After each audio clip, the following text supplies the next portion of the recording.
अस्सलाम वालेकुम dear student, आज हम जिस टॉपिक को डिस्कस करने जा रहे हैं वो है सर्कल।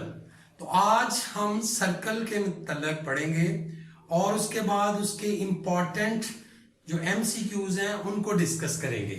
तो फर्स्ट ऑफ ऑल सर्कल, आप इसमें देखें एक सर्कल में सेगमेंट है जी, और जो लाइन ड्रा की गई है वो कार्ड है, और जो पॉइंट है वहां ए बी वो आपकी आर्क है जी, और एक चीज एरिया ऑफ सेक्टर है।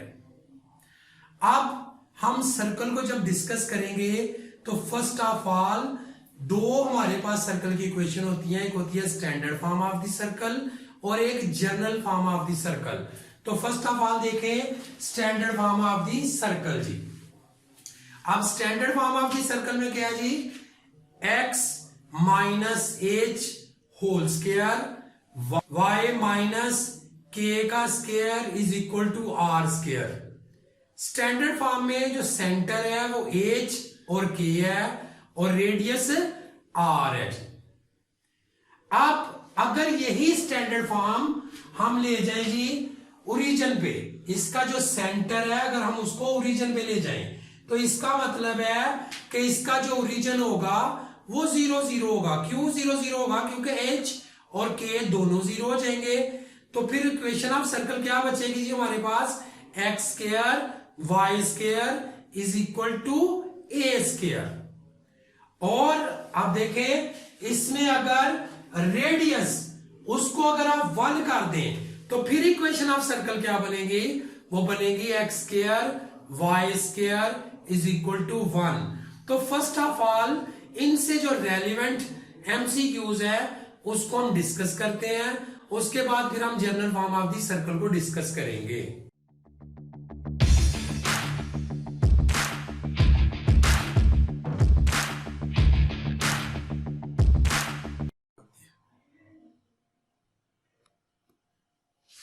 आए जी, अब देखते हैं जी फर्स्ट एमसीक्यूज। अब उसी टॉपिक के मुताबिक हम एमसीक्यूज करने लगे हैं। तो देखें पहला जो फर्स्ट एमसीक्यूज है सेंटर ऑफ द सर्कल। आपने यहां से centre of the circle find करना है। इक्वेशन है x square y square is equal to r square. तो जैसा कि हम टॉपिक में पढ़ चुके हैं कि अगर जो सेंटर है ये ओरिजिन से पास हो तो सेंटर क्या होगा जी 0 0। तो ऑप्शन जो है इसमें आपकी कौन सी बनेगी, इसमें आपके पास सी ऑप्शन है, चूंकि ये 0 0 है तो यहां सेंटर ऑफ द सर्कल आपका 0 0 बनेगा जी। अब the centre of the circle x plus 3 square plus y minus 2 square is equal to 16। तो ये standard form of the circle है। तो बच्चों जरा गौर करो, तो standard of form of the circle में x minus h square plus y minus k का square is equal to r square है। इसका मीनिंग ये हुआ कि ये जो h है ये किसके इक्वल है, -3 के, और जो k है ये इक्वल है 2 के। क्योंकि ये जो माइनस है ये फार्मूले में भी है तो वो माइनस माइनस प्लस हो जाएगा। तो इसका मतलब ये हुआ कि आपका h हो गया -3 और k हो गया 2। तो अब अपनी ऑप्शन में देखें जहां -3 और 2 है तो ये b वाला जो है पॉइंट इसमें h -3 है और k 2 है। सिर्फ आपने फॉर्मूले को चेक किया है तो आपको पता चल गया कि इसका सेंटर किया है जी। दूसरी चीज जो हमने इसमें डिस्कस की थी, the radius of the circle x square y square is equal to 5। अब देखें जी इसमें रेडियस क्या है, इसमें r स्क्वायर। अगर हम ये कहें कि r square is equal to 5 तो r क्या हो जाएगा, √5 हो जाएगा। तो इसका मीनिंग ये हुआ कि द रेडियस ऑफ सर्कल ये किसके इक्वल है जी, √5 के जी, √5 के। लेकिन अगर इसी एमसीक्यूज को हम चेंज करें, अगर हम इसमें कर दें x square y square is equal to 1 तो फिर रेडियस क्या हो जाएगा, वो 1 आ जाएगा, यूनिट सर्कल हो जाएगा जी। इसी तरह जी a chord connecting the center of the circle is called, तो ये किसकी डेफिनेशन है, ये तो डेफिनेशन है बच्चों डायामीटर की। तो ये आपका क्या आ गया जी, डायामीटर हो गया। अब इसी से जो लिंक करते क्वेश्चन आएंगे, एमसीक्यूज आएंगे ये स्टैंडर्ड फॉर्म में, वो बिल्कुल इसी तरह के होंगे। या तो वो सेंटर आपसे पूछेगा, या फिर इसका रेडियस, या फिर वो आएगा कि जो सर्कल है वो ओरिजिन से पास कर रहा है तो उसका रेडियस, अगर ओरिजिन से पास करेगा तो सेंटर 0 0 होगा, और जो भी रेडियस होगा दिया हुआ उसका अपने स्क्वायर रूट के अंदर आपने उसको ले आना है। अगर सपोज इसको हम कहेंगे एक्स स्क्वायर वाई स्क्वायर, यहाँ पे 16 होता तो 16 का स्क्वायर रूट 4 हो जाना था, तो वो आ जाना था फिर x square y square equal to 4, तो रेडियस है 4 हो जाना था। अब हम बच्चों फर्दर इसकी मजीद डिटेल में जाते हैं। अब हम general form of the circle उसके कुछ एमसीक्यूज उसको डिस्कस करते हैं जी। सर्कल, तो general form of the circle क्या था, x square y square 2gx plus 2fy plus c is equal to 0। Centre इसमें क्या है जी, माइनस जी माइनस एफ, और radius under root g square f square minus c. ये हम पहले ऑलरेडी पिछले लेक्चर में इन चीजों को प्रूव कर चुके हैं। General form of the circle हम पहले प्रूव कर चुके हैं। अगर किसी ने फर्दर इसको चेक करना हो तो जो पिछले लेक्चर है उनको जरूर देखिएगा। ज्यादा बेहतर होता है कि आप पिछले लेक्चर देखें ताकि आपको अंडरस्टैंडिंग हो कि हम पढ़ क्या रहे हैं। तो अभी देखें, इसमें centre of the circle 5x square 5y square plus 14x plus 12 minus 10 is equal to 0। तो बच्चों हमने इसमें देखा था कि सर्कल की जो इक्वेशन है उसमें हमने नोट में लिखा था कि सर्कल की इक्वेशन कब होगी, जब a और b ये जो कोफिशिएंट ऑफ आपके इसके जो coefficient x square y square का कोफिशिएंट 1 होगा, दोनों कोफिशिएंट इक्वल होंगे और product of x y missing होगा। तो आप इसमें गौर करें तो इसमें तो 5 आ गया है, तो फर्स्ट ऑफ ऑल हम क्या करेंगे, हम इसको पहले 5 से डिवाइड करना होता है।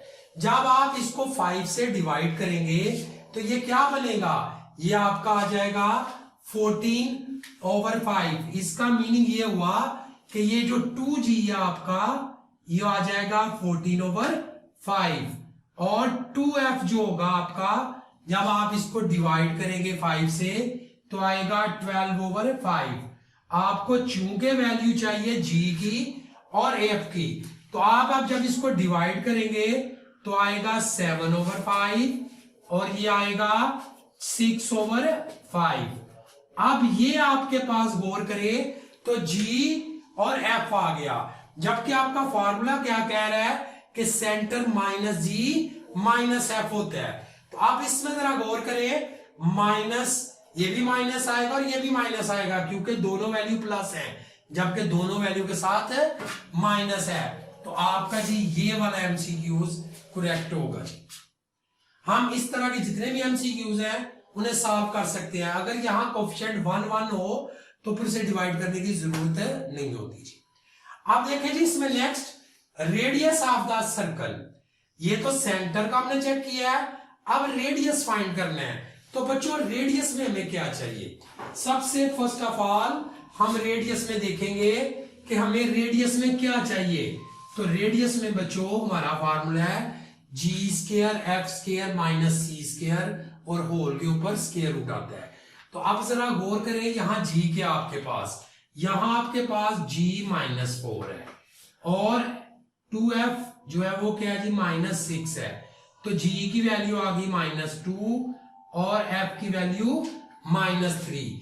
जब g की वैल्यू -2 और f -3 है, आप इस फार्मूले में जब इसको पुटो c यहां पे 0 है क्योंकि c इसमें कोई नहीं, कांस्टेंट वैल्यू कोई नहीं। अब आप जब इसमें बेटा रेडियस फाइंड करना है तो फार्मूले में वैल्यू अप्लाई करो, -2 का स्क्वायर -3 का स्क्वायर और 0, तो ये आपका 4 + 9 √13 आ जाएगा। तो ये आपका देखें आसानी से आपको पता चल जाएगा कि आपका ऑप्शन ये है। तो ये आपने इस फार्मूले की मदद से आप सेंटर भी फाइंड कर सकते हैं और रेडियस भी फाइंड कर सकते हैं। अब इसमें और एक चीज जो पूछ सकता है वो पूछ सकता है इसमें कि डायामीटर ऑफ द सर्कल। तो हमें पता है कि डायामीटर की जो लेंथ होती है, ये हमारा सर्कल है, ये डायामीटर है। अब डायामीटर ए और बी, तो ये दो रेडियस है। वैसे तो इसे प्रूव किया जा सकता है लेंथ्स के डिस्टेंस फार्मूले से, लेकिन अगर आप सिंपल इसको ए और ए में याद रखेंगे तो जो लेंथ ऑफ डायामीटर है वो क्या आपकी बच्चों बनेगी, लेंथ ऑफ डायामीटर, वो आपकी 2a हो जाएगी। इसका मतलब है कि आपको पहले यहां से रेडियस का पता होना चाहिए। अगर आपको यहां से रेडियस का पता चल जाए तो आप उसको 2 से मल्टीप्लाई कर लेंगे। तो ये जरा क्वेश्चन जरा गौर करें, तो ये क्वेश्चन स्टैंडर्ड फॉर्म का जो इससे हमने पहले पढ़ा है। तो स्टैंडर्ड फॉर्म में आपने देखा था कि ये h है, ये k है और ये r स्क्वायर है। अब देखिए जी r स्क्वायर आपका 8 है, तो r क्या होगा, इसका स्क्वायर रूट ले लेंगे 2√2। और बच्चों जब आप इसको पुट करोगे इस जगह पे तो 2 से मल्टीप्लाई होगा तो 4√2 आ जाएगा। तो इसमें जो ऑप्शन करेक्ट होगी वो आपकी डी ऑप्शन है। तो आपने जब इसको करना है तो सिर्फ थोड़ा सा आपने गौर करना है, क्योंकि अक्सर बच्चे जो एमसीक्यूज करते हैं तो बड़ी जल्दी जल्दी कर देते हैं, उसमें जंतर मंतर कुछ नहीं करना। क्या आप उसमें ये करने बैठ जाए कि भाई 1 2 3 जहां पे तुक्का लगाया हाथ रखा और आंसर आ गया। थोड़ा सा अपने फार्मूलों को दिमाग में लाएं, गौर करें, तो आपको आसानी से आंसर मिल जाता है। अब ये देखें द इक्वेशन ऑफ सर्कल, ये इक्वेशन ऑफ सर्कल की ये भी फॉर्म है। अब यहां 2g की जगह उसने कैपिटल G लिखा है और 2f की जगह पे उसने f लिख दिया है। अब ये कैसे पता चलेगा ये इक्वेशन ऑफ सर्कल है, तो हम इससे पहले मैं आपको बता चुका हूं कि इक्वेशन ऑफ सर्कल में बोथ a एंड b, यानी ये जो a और b इसके साथ आते हैं ये जीरो नहीं हो सकते। ये जो आपके पास a b है ये जीरो नहीं होंगे, दोनों में से कोई भी जीरो नहीं होगा, तो तब ये इक्वेशन ऑफ सर्कल बनेगी। अब आगे अगर जीरो होगा तो फिर क्या होगा, ये फर्दर हम जब पैराबोला, एलिप्स, हाइपरबोला पढ़ेंगे तो उसमें हम डिस्कस करेंगे। फिलहाल इसमें a और b both are not zero, ये जीरो नहीं होने चाहिए। अब a b not equal to zero, a और बी दोनों के दोनों a b not equal to zero, ये जीरो के इक्वल नहीं होने चाहिए। तो ये बेटा आपकी ऑप्शन बनती है, क्योंकि अगर ए बी इसके ऑप्शन, अब इसमें देखें ए जीरो है बी जीरो नहीं, तो ये ऑप्शन हो नहीं सकती। ए और बी इक्वल नहीं है, ये हो नहीं सकता, क्योंकि हमने कहा था कि उसमें कोफिशिएंट एक्स स्क्वायर और वाई स्क्वायर का इक्वल होना चाहिए, और हालांकि ये कांस्टेंट भी नहीं हो सकता। तो बचती एक ही ऑप्शन है कि ए और बी दोनों इक्वल हो लेकिन जीरो ना हो, तो इसको हम कहेंगे इक्वेशन ऑफ सर्कल। तो ये हमारी जो फर्स्ट एक्सरसाइज है उसके मुताबिक ये एमसीक्यूज है, इन्हीं से रेलेवेंट क्वेश्चन आएंगे। एक चीज का ख्याल रखें, आपने एमसीक्यूज को याद नहीं करना होता, एमसीक्यूज को अंडरस्टैंड करें। तो आज की वीडियो यहां तक, इंशाल्लाह नेक्स्ट डे फिर आपसे मुलाकात होगी। अल्लाह हाफिज।